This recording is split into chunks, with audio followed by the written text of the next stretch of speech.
আসসালামু আলাইকুম দর্শক বন্ধুরা, কেমন আছেন সবাই? সবাই আশা করি অনেক বেশি ভালো আছেন। বন্ধুরা, আজকে আমরা দেখব বাংলাদেশের সর্ববৃহৎ বিল চলন বিল। আমরা দেখব চলন বিলের সৌন্দর্য ও বৈশিষ্ট্য। তো চলুন বন্ধুরা, বেশি কথা না বাড়িয়ে ভিডিওটি শুরু করা যাক।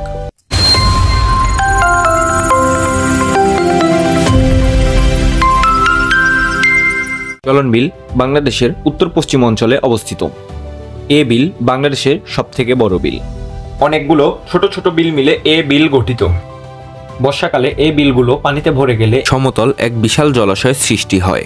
বর্ষাকালে চলন বিলের আয়তন প্রায় 2000 বর্গ কিলোমিটার পর্যন্ত পৌঁছায়। এ বিলে মাছ পাওয়া যায় টাকি, বোয়াল, শোল, মৃগেল, চিংড়ি, ট্যাংরা, মৌসি, কালবাউস, গজার, সরপুঁটি, গাগর, বাঘাইর ইত্যাদি। চলন বিল পাবনা জেলা, সিরাজগঞ্জ জেলা ও নাটোর জেলায় অবস্থিত। এ বিলের মানুষ কৃষিকাজ ও মাছ ধরে জীবনযাপন করে থাকে। শীতকালে চলন বিলের আকার 1150 বর্গ কিলোমিটার।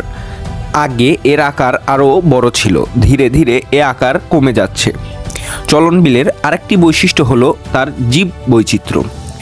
শীতকালে বিভিন্ন রকমের অতিথি পাখি এসে চলন বিলে ভিড় করে, দেখতে অনেক সুন্দর লাগে। তো বন্ধুরা, ভালো লাগলে ভিডিওটি লাইক করবেন ও চ্যানেলটি সাবস্ক্রাইব করবেন। ধন্যবাদ এবং ঘুরতে আসবেন আমাদের চলন বিলে। ধন্যবাদ বন্ধুরা।